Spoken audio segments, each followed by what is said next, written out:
നമ്മുടെ ഇവിടെ ഡോക്ടർ ഗോപു, ഗ്രന്ഥകാരൻ, അധ്യാപകൻ, തിരക്കഥാകൃത്ത്, സിനിമാ സംവിധായകൻ. Doctor Gopu, welcome. Thank you.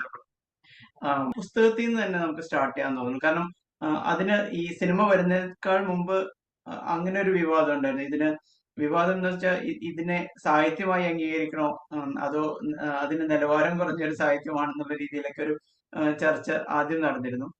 അതിനുശേഷം ഇപ്പൊ താങ്കൾ തന്നെ എഴുതിയിരുന്നു, സിനിമ ആയിക്കഴിഞ്ഞപ്പോ ഒരു നല്ല അനുകൽപ്പനമല്ല എന്നുള്ള രീതിയിൽ ഡോക്ടർ ഗോപുവിന്റെ ഒരു നിരീക്ഷണം ഉണ്ടായിരുന്നു. എനിക്ക് തോന്നുന്നു പുസ്തകത്തിൽ നിന്ന് സ്റ്റാർട്ട് ചെയ്യാം. തീർച്ചയായിട്ടും നമ്മള് പുസ്തകത്തിൽ നിന്നാണല്ലോ ആ സിനിമ ഉണ്ടായത്, അതുകൊണ്ട് പുസ്തകത്തിൽ തന്നെ തുടങ്ങാം. ആടുജീവിതം വന്ന സമയത്ത് തന്നെ, ബെന്യാമിന്റെ നോവൽ വന്ന സമയത്ത് തന്നെ ആശിഷ് ഭായ് സൂചിപ്പിച്ച ഒരു വിമർശനം വന്നിരുന്നു, ഒരു മികച്ച നോവൽ എന്ന രീതിയിൽ ഇതിനെ കാണാൻ പറ്റുമോ എന്നുള്ളത്. പക്ഷെ ഞാൻ ആടുജീവിതത്തെ ഒരു മികച്ച നോവലായി തന്നെയാണ് കാണുന്നത്. കാരണം നോവൽ എന്ന് പറയുന്നത് ഒരു ഒരു ആഖ്യാന മാധ്യമം എന്ന് പറയുന്നതിന് വ്യത്യസ്തമായ ധാരകളും വ്യത്യസ്തമായ സമീപന രീതികളും ഒക്കെ അതിൽ സാധ്യമാണ്. ബെന്യാമിൻ തന്നെ പറഞ്ഞിട്ടുണ്ട്, നജീബ് എന്ന് നമ്മളിപ്പോൾ പറയുന്ന ഷുക്കൂറിന്റെ അടുത്ത് നിന്ന് കേട്ട വിവരങ്ങൾ വെച്ചുകൊണ്ട് അതിൽ കാര്യമായ എന്ന് വെച്ചാൽ അതിൽ ഭാവനയൊക്കെ ഉൾപ്പെടുത്തിയിട്ടുണ്ട്. പക്ഷെ എങ്കിൽ പോലും ആ വിവരങ്ങൾ, പൊള്ളുന്ന അദ്ദേഹത്തിന്റെ അനുഭവങ്ങൾ, അതാണ് ഞാൻ എഴുതിയിട്ടുള്ളത് എന്ന് ബെന്യാമിൻ തന്നെ പലപ്പോഴും പറഞ്ഞിട്ടുണ്ട്. അപ്പോൾ അതൊരു കേട്ടെഴുത്തുന്ന രീതിയിൽ അതിനെ നാം കാണേണ്ട ആവശ്യമില്ല.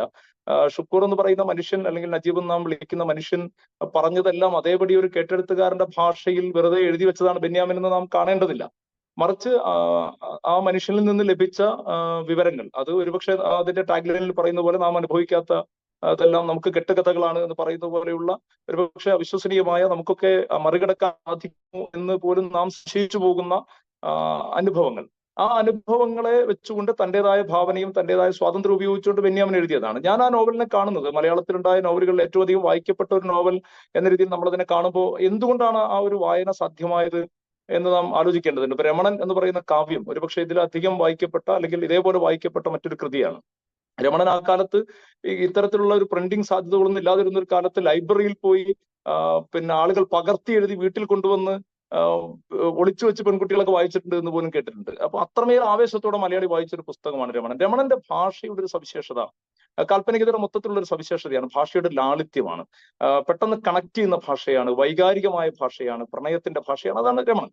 അതേപോലെ ബെന്യാമിനിലേക്ക് വന്നാൽ, ആടുജീവിതത്തിലേക്ക് വന്നാൽ, ബെന്യാമിന്റെ മറ്റെല്ലാ നോവലുകളിൽ നിന്നും ഒക്കെ പോരിന്റെ 20 നസ്രാണി വർഷങ്ങളാണെങ്കിലും അതിനുശേഷം വന്ന മഞ്ഞവെയിൽ മരണങ്ങളാണെങ്കിലും നമ്മൾ പറയുന്ന മാന്തളിലെ കമ്മ്യൂണിസ്റ്റ് വർഷങ്ങളാണെങ്കിലും ഒക്കെ അത്തരം നോവലുകളുമായിട്ടൊക്കെ താരതമ്യപ്പെടുത്തുമ്പോൾ വളരെ ലളിതമായ ഭാഷയാണ് ആടുജീവിതത്തിൻ്റെത്.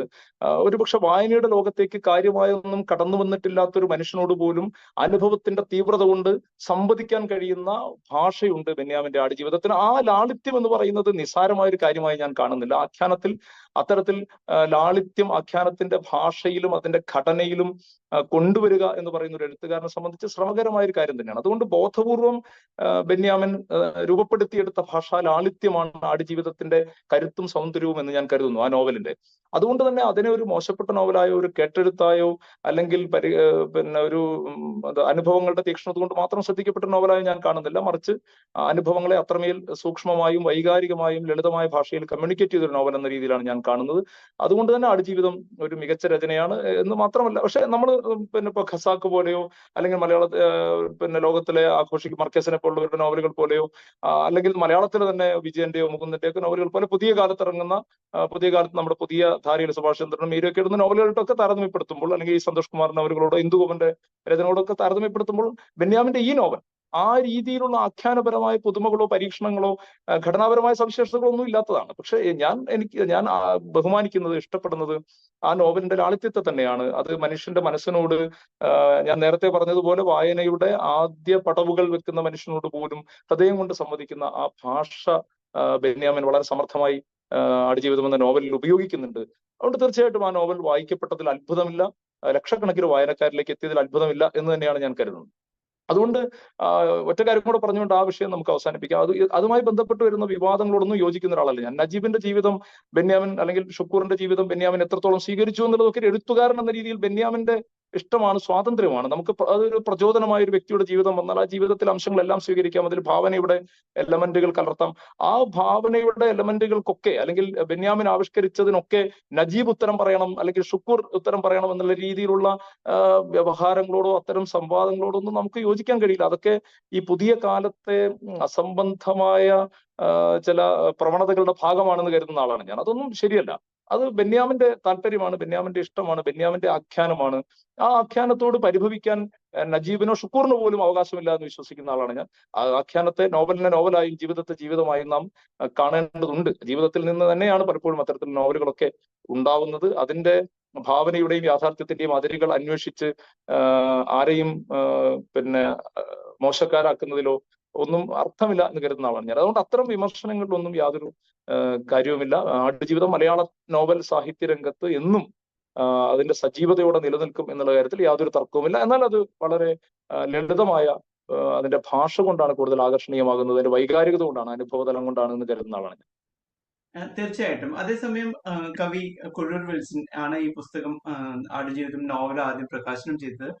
അദ്ദേഹമാണ് ഇവരെ രണ്ടുപേരെയും, എഴുത്തുകാരനെയും നജീബ് എന്ന ഷുക്കൂറിനെയും ആദ്യം ഇന്റർവ്യൂ ചെയ്തിട്ടുള്ളത്. റേഡിയോന് വേണ്ടി, ഏഷ്യനെറ്റ് റേഡിയോന് വേണ്ടി അദ്ദേഹമായിട്ട് സംസാരിക്കുന്ന സമയത്ത് പറഞ്ഞ ഒരു കാര്യം എന്ന് വെച്ചിട്ടുണ്ടെങ്കിൽ, ഷുക്കൂർ രണ്ടാമത് ബെർലിനിൽ പോയിട്ടാണ് ഈ കഥ ഇദ്ദേഹത്തിന്റെ അടുത്ത് പറയുന്നത്, ബെന്യാമിന്റെ അടുത്ത് പറയുന്നത്. അതിൽ തന്നെ ഒരു കാര്യം എന്ന് വെച്ചിട്ടുണ്ടെങ്കിൽ, അദ്ദേഹം മനുഷ്യത്വത്തിൽ വിശ്വസിക്കുന്നു എന്നുള്ളതും വീണ്ടും ഒരു അറബി നാട്ടിൽ പോകുന്നു എന്ന് പറയുമ്പോൾ അതിനെ കുറിച്ച് കവി പറയുന്നുണ്ടായിരുന്നു, കൊഴൂർ വിൽസൺ പറയുന്നുണ്ടായിരുന്നു. അതിൽ അത്തരം ഔന്നത്യമുള്ള കാര്യങ്ങളെ കുറച്ചും കൂടി എന്താ പറയാ ചർച്ച ചെയ്യല്ലേ വേണ്ടത്, രാദർ ദാൻ ഇത്തരം ഒരു വിഷയത്തിനെ എടുത്ത് എന്ന് എനിക്ക് തോന്നിയിരുന്നു ഇത് പറയുന്ന സമയത്ത്. തീർച്ചയായിട്ടും അങ്ങനെ തന്നെയാണ് വേണ്ടത്. ഇപ്പൊ നമ്മള് ഇതിലെ ഇസ്ലാമോഫോബിയ അല്ലെങ്കിൽ അറബ് നാടുകളെ മോശമാക്കി ചിത്രീകരിക്കുന്നൊക്കെയുള്ള പ്രചാരണങ്ങളൊക്കെ ഉണ്ടല്ലോ. പക്ഷെ നിർഭാഗ്യവശാൽ അറബ് നാടുകളിൽ ഈ നോവൽ നിരോധിക്കപ്പെട്ടു എന്നുള്ളതും ഈ സിനിമ നിരോധിക്കപ്പെട്ടു എന്നുള്ളതും സങ്കടകരമായ കാര്യമാണ്. നമ്മൾ ജനാധിപത്യത്തിന്റെ ഒരു ഭൂമികയിൽ ഇരുന്നുകൊണ്ട് വളരെ ഖേദത്തോടെ മാത്രമേ അത് പറയാൻ പറ്റൂ.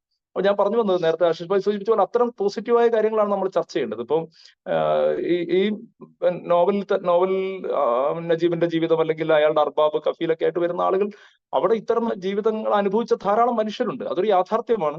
അവർക്ക് ഇത്തരം അർബാബുമാരുണ്ട്, കഫീലുമാരുണ്ട്.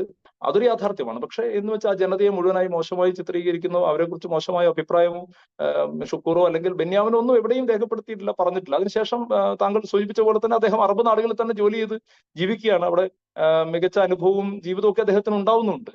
അപ്പൊ അതൊക്കെ മറന്നുകൊണ്ട് നമ്മൾ ഇതിൽ ചില സ്ഥാപിത താല്പര്യങ്ങളുടെ പേരിൽ നടത്തുന്ന പ്രചാരണങ്ങളും അല്ലെങ്കിൽ ഇത്തരത്തിലുള്ള പിന്നെ വാഗ്വാദങ്ങളും ഒന്നും അർത്ഥമുള്ളതല്ല എന്നാണ് ഞാൻ കരുതുന്നത്. സിനിമയിലേക്ക് വരാം. കാരണം ഇപ്പോ അതാണല്ലോ talk of the town.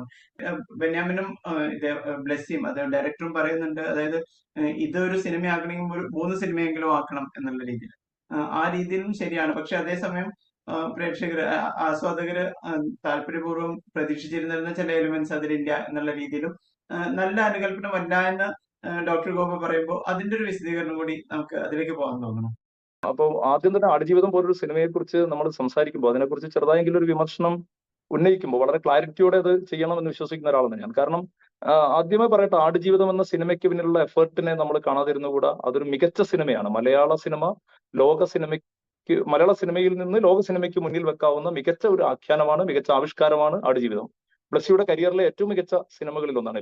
Personally എനിക്ക് ബ്ലസ്സിയുടെ ഏറ്റവും ഇഷ്ടപ്പെട്ട സിനിമ ഇപ്പോഴും കാഴ്ചയാണ് എന്നുള്ളത് വേറൊരു കാര്യം. അത് എന്റെ ഒരു വ്യക്തിപരമായ അനുഭവമാണ്. പക്ഷെ ആടുജീവിതം ബ്ലസ്സിയുടെ ഏറ്റവും മികച്ച വർക്കുകളിൽ ഒന്നാണ്. പൃഥ്വിരാജ് എന്ന നടൻ അദ്ദേഹത്തിന്റെ ശരീരം കൊണ്ട് നടത്തിയ ട്രാൻസ്ഫോർമേഷനെ, ഒരു കഥാപാത്രത്തിന് വേണ്ടി നടത്തിയ ട്രാൻസ്ഫോർമേഷൻ അതിഗംഭീരമാണ്. അദ്ദേഹത്തിന്റെ രൂപഭാവ പ്രകടനങ്ങൾ അതിമനോഹരമാണ്. അത് പൃഥ്വിരാജ് മാത്രമല്ല, ഇപ്പൊ ജിമ്മിയും അതുപോലെ തന്നെ നമ്മുടെ ഹക്കീമായി വന്ന ഗോകുലും ഒക്കെ അതിഗംഭീരമായ അവരുടെ വേഷങ്ങൾ ചെയ്തിട്ടുണ്ട്.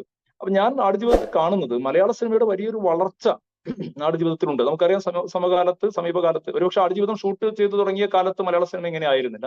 പക്ഷെ ആടുജീവിതം റിലീസ് ചെയ്യുന്ന കാലത്ത് എത്തുമ്പോഴേക്കും മലയാള സിനിമ അതിന്റെ പ്രമേയത്തിലും ആഖ്യാനത്തിലും അതിന്റെ വിപണിയുടെ സാധ്യതകളിലും ഒക്കെ വലിയ രീതിയിലുള്ള വളർച്ച നേടുന്നുണ്ട്. ആ വളർച്ചയെ കൂടുതൽ ആഴത്തിലുള്ളതാക്കുവാനും കൂടുതൽ ബലപ്പെടുത്തുവാനും സഹായിക്കുന്ന ഒരു സിനിമയാണ് ആടുജീവിതം. ആടുജീവിതം ആ രീതിയിൽ ബഹുമാനിക്കപ്പെടേണ്ട സിനിമയാണ്. അതിന്റെ പിന്നിലുള്ള എല്ലാ അധ്വാനവും ആ നിലയിൽ തന്നെയാണ് നമ്മൾ കാണേണ്ടത്. അധ്വാനത്തിന്റെ പേരിൽ മാത്രമല്ല, ഒരു വിഷ്വൽ എക്സ്പീരിയൻസ് എന്നുള്ള രീതിയിൽ, ഒരു ദൃശ്യ അനുഭവം എന്ന രീതിയിൽ ആടുജീവിതം എന്നെ സംതൃപ്തിപ്പെടുത്തിയ സിനിമയാണ്. അതിൽ യാതൊരു തർക്കവുമില്ല. തീർച്ചയായിട്ടും അത് ആളുകൾ കാണുന്നു എന്നുള്ളത് വളരെ സന്തോഷകരമായ കാര്യമാണ്. നേരത്തെ പറഞ്ഞതുപോലെ ഓൺലൈൻ മീഡിയാസിൽ പലയിടത്തും നടക്കുന്ന അനാവശ്യമായ ഈ ദുഷ്പ്രചാരണങ്ങളും ദുഷ്പ്രചാരണങ്ങളോട് നമ്മൾ യോജിക്കുന്നില്ല. നജീബിനെ വിചാരണ ചെയ്യുന്നു, അല്ലെങ്കിൽ ബ്ലസ്സിയെ വിചാരണ ചെയ്യുന്നു, ബെന്യാമിനെ വിചാരണ ചെയ്യുന്നു, അതിനോടൊന്നും നമുക്കൊരു ശതമാനം പോലും യോജിക്കാൻ കഴിയില്ല. പക്ഷെ ഞാൻ ഈ സിനിമയെ ഒരു അനുകൽപ്പന സിനിമ എന്ന രീതിയിൽ ഈ സിനിമയെക്കുറിച്ച് ചില വിയോജിപ്പുകൾ രേഖപ്പെടുത്തിയത് ചില കാര്യങ്ങളിൽ, ചില വസ്തുതകളിൽ നിന്നുകൊണ്ടാണ്. അത് എന്റെ വ്യക്തിപരമായ ഒരു അഭിപ്രായം എന്ന രീതിയിൽ കണ്ടാൽ മതി. മറ്റുള്ളവർക്ക് വ്യത്യസ്തമായ അഭിപ്രായം തീർച്ചയായിട്ടും ഉണ്ടാവും. അപ്പൊ അനുകൽപ്പനം എന്ന രീതിയിലാണ് ഞാൻ ഈ സിനിമയെ കണ്ടത്. കാരണം ഇതൊരു മലയാളത്തിലെ ഏറ്റവും പ്രഖ്യാതമായ, ഏറ്റവും അധികം ആളുകൾ വായിച്ച ഒരു നോവലിന്റെ ദൃശ്യാവിഷ്കാരമാണ്. എന്ന് മാത്രമല്ല, ഇത് ആ നോവലിന്റെ ദൃശ്യാവിഷ്കാരമാണ് എന്ന രീതിയിൽ തന്നെയാണ് ആടുജീവിതത്തിന്റെ ടീം, ബ്ലസ്സിയും പൃഥ്വിരാജും ഉൾപ്പെടെയുള്ളവർ ബെന്യാമിനെ കൂടെ ചേർത്ത് പിടിച്ചുകൊണ്ട്, നജീബിനെ കൂടെ ചേർത്ത് പിടിച്ചുകൊണ്ട് ഇതിനെ മാർക്കറ്റ് ചെയ്യുന്നത്.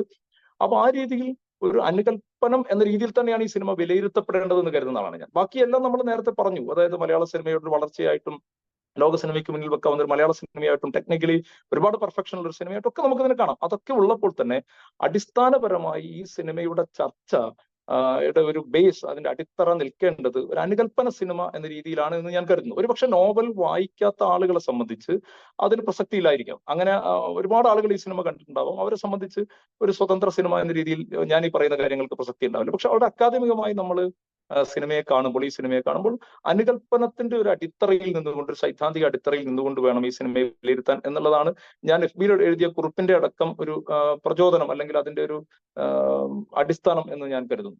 ഞാനത് അല്പം വിശദമായി തന്നെ പറയാം.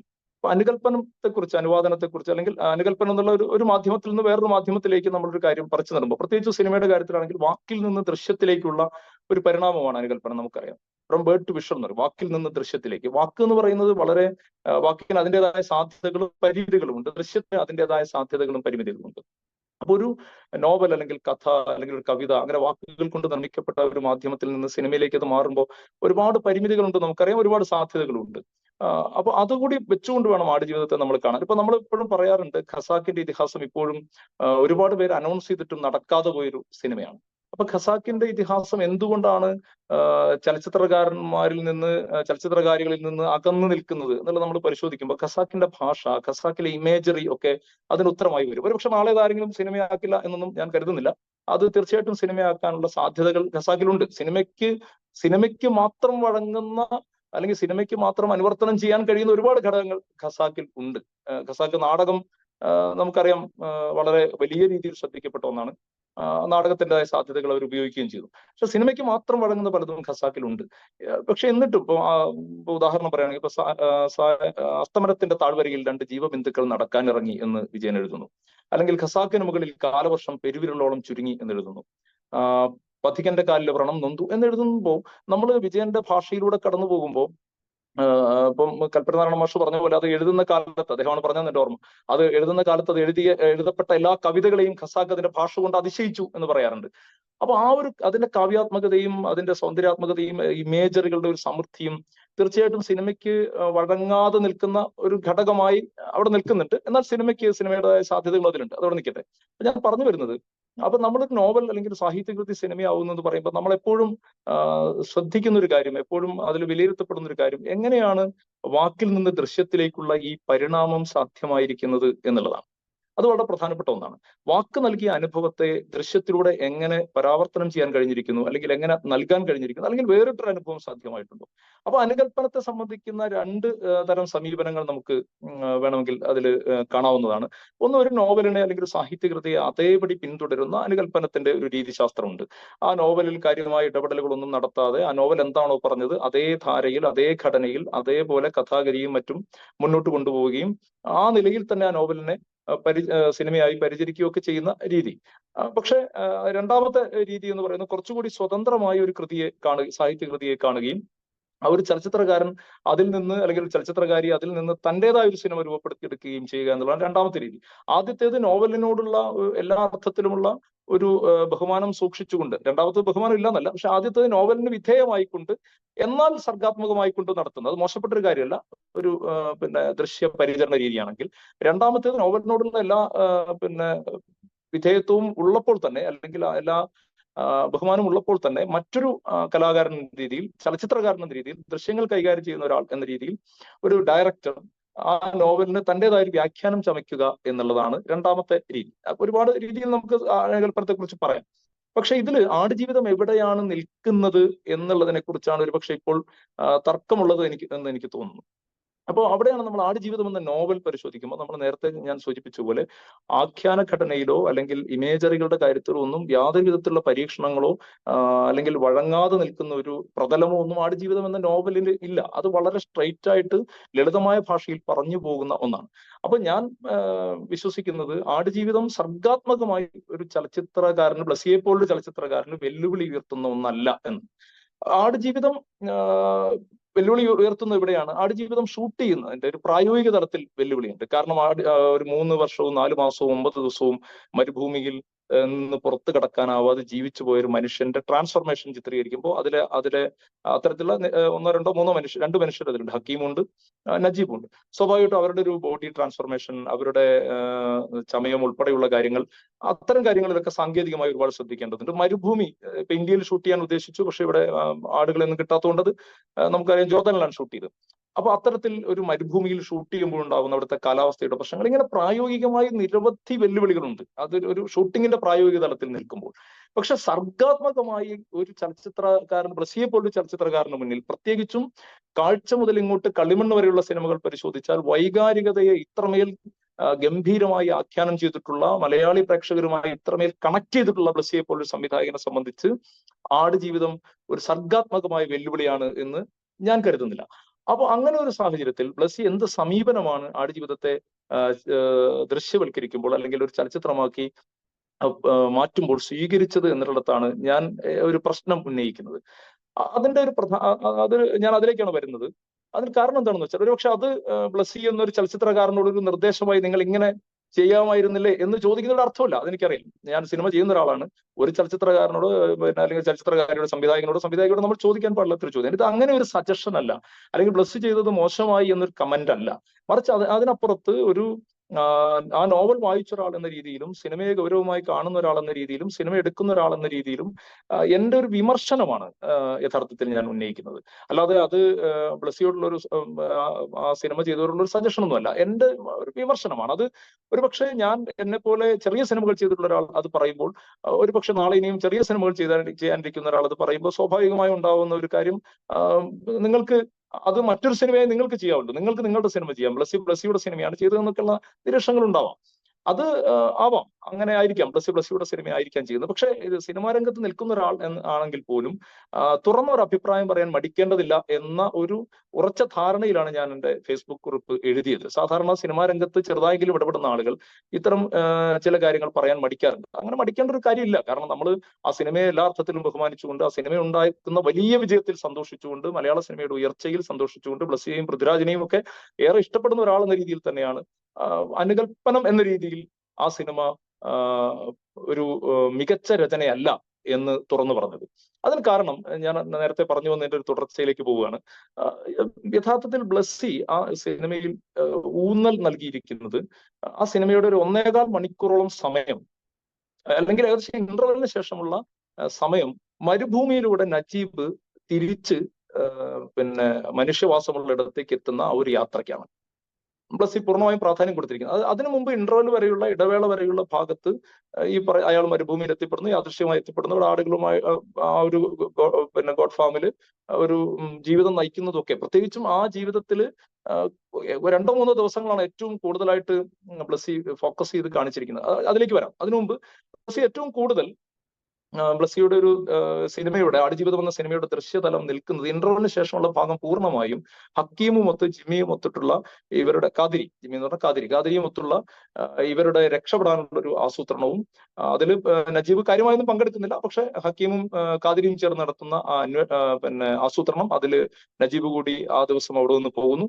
അതിനുശേഷം ഈ യഥാർത്ഥത്തിലുള്ള ജീവിച്ചിരിക്കുന്ന നജീബ്, അല്ലെങ്കിൽ നമ്മൾ ഷുക്കൂർ തന്നെ പറഞ്ഞിട്ടുള്ള പോലെ 1.5 ദിവസം അല്ലെങ്കിൽ 2 ദിവസവും 3 ദിവസവും എടുക്കുന്ന ഒരു പ്രയാണത്തിലൂടെ, കഠിനമായ ഒരു പ്രയാണത്തിലൂടെ തന്നെ, വളരെ യാതനാഭരിതമായ ഒരു പ്രയാണത്തിലൂടെ തന്നെ അവർ മരുഭൂമി കടന്ന് പുറം ലോകത്തേക്ക് എത്തുന്നു. ഇതാണ് സർവൈവൽ, അതിജീവനം എന്ന രീതിയിൽ ബ്ലസി ഈ സിനിമയിൽ അവതരിപ്പിക്കുന്നത് എന്നുള്ളതാണ് എന്നെ നിരാശപ്പെടുത്തിയത്. കാരണം 3 വർഷവും 4 മാസവും 9 ദിവസവും എന്ന് ബെന്യാമിൻ തന്നെ പറഞ്ഞിട്ടുള്ള ആടുജീവിതം എന്ന ടൈറ്റിലിനെ അന്വർത്ഥമാക്കുന്ന നജീബിന്റെ ജീവിതത്തെ ബ്ലസ്സി സിനിമയിൽ അത്രമേൽ പരിഗണിക്കുന്നില്ല എന്ന വിമർശനമാണ് എനിക്കുള്ളത്. അത് ഞാൻ നേരത്തെ പറഞ്ഞ പോലെ ഒരു സജഷൻ അല്ല, അതൊരു വിമർശനം തന്നെയാണ്. അതുകൊണ്ടാണ് ഞാൻ എന്റെ FB പോസ്റ്റിൽ എഴുതിയത്, ഈ ആടുജീവിതത്തെ മുൻനിർത്തി മറ്റൊരു സിനിമ സാധ്യമാണ്, അതിന് ഈ സിനിമ ഒരു തടസ്സമാകില്ല എന്ന്.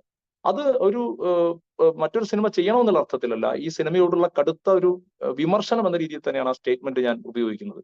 കാരണം നേരത്തെ പറഞ്ഞ ഈ ഒരു 2-3 ദിവസം നീളുന്ന ഈ ഒരു മരുഭൂമി മറികടക്കുന്ന യാതനാഭരിതമായ ഒരു യാത്രയല്ല ആടുജീവിതം എന്ന നോവലിന്റെ കോർ കണ്ടന്റ്, അതിലെ അതിജീവനം എന്ന സങ്കല്പം അതല്ല.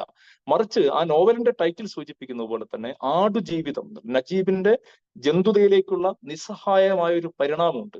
അയാൾ അവിടെ മരുഭൂമിയിൽ ഒറ്റപ്പെട്ടു പോകുന്നു. ഒറ്റപ്പെട്ടു പോയി കഴിയുമ്പോൾ അതിൽ നിന്ന് പുറത്തു കടക്കാനാവില്ല എന്ന് അയാൾ തിരിച്ചറിയുന്നു. ആ തിരിച്ചറിയുന്ന സ്ഥലത്ത് ആ സാഹചര്യവുമായി എല്ലാ അർത്ഥത്തിനും പൊരുത്തപ്പെടുന്നില്ലെങ്കിലും നിർബന്ധപൂർവമായി പൊരുത്തപ്പെട്ടുകൊണ്ട് ആനന്ദരഹിതമായ ഒരു ഉന്മാദം അനുഭവിച്ചുകൊണ്ട് അയാൾ നയിക്കുന്ന ഒരു ജീവിതമുണ്ട്. അതാണ് ഷെരീഫിന്റെ ചിത്രത്തിൽ മനുഷ്യന്റെ മുഖവും ആടിന്റെ ഉടലുമുള്ള ആ ചിത്രം, ഷെരീഫിന്റെ ചിത്രം ആ നോവലിന്റെ ആത്മാവാണ്. ആ നോവലിനെ അതിലേറെ നന്നായി വ്യാഖ്യാനിക്കാൻ കഴിയുമോ എന്ന് എനിക്ക് സംശയമാണ്. അത്തരമൊരു വ്യാഖ്യാനത്തിലേക്ക് എത്തിച്ചേരാൻ ബ്ലസ്സിക്ക് കഴിഞ്ഞില്ല എന്നുള്ളതാണ് എന്നെ നിരാശപ്പെടുത്തിയ സംഗതി. എന്തുകൊണ്ടാണെന്ന് വെച്ചാൽ നിരവധി സന്ദർഭങ്ങളിലൂടെയാണ് ബെന്യാമിൻ ഈ നജീബിന്റെ ആടുജീവിതത്തിലേക്കുള്ള പരിണാമത്തെ അവതരിപ്പിക്കുന്നത്. നിരവധി സന്ദർഭങ്ങളിലൂടെയാണ്.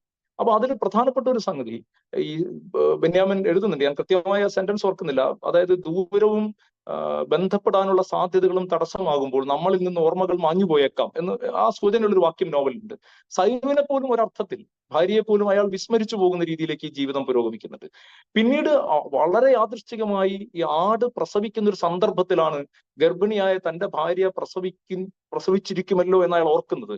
അത് അള്ളാഹു നൽകിയ ഒരു സൂചനയായിരിക്കാം ഈ ആടിന്റെ പ്രസവം എന്ന് അയാൾ കരുതുന്നുണ്ട്. അതുവരെ അയാൾ സൈനുവിനെ ഓർക്കുന്നില്ല എന്നുള്ളത് നാം പ്രത്യേകം കാണേണ്ടതാണ്. ഇങ്ങനെ പതുക്കെ അയാൾ വരുമ്പോൾ ഭീകരരൂപി എന്ന് പറയുന്ന ഒരു ക്യാരക്ടർ പിന്നെ ഗോഡ് ഫാമിലുണ്ട്. അയാൾ പതുക്കെ അവിടുന്ന് അപ്രത്യക്ഷനാവുന്നു. പിന്നീടാണ് അയാൾ മരിച്ചു എന്നൊക്കെ നമ്മൾ അറിയുന്നത്. അയാൾ പതുക്കെ അപ്രത്യക്ഷനാവുന്നു. പതുക്കെ ആടിനെ കറക്കുന്ന പോലുള്ള ചുമതലകളിലേക്ക് വരുന്നു നജീബ്. പതുക്കെ അയാൾ ആടുകളുമായി ഒരു ഹൃദയബന്ധം സ്ഥാപിക്കുന്നു. ആടിന്റെ പ്രസവം എടുക്കുന്നു.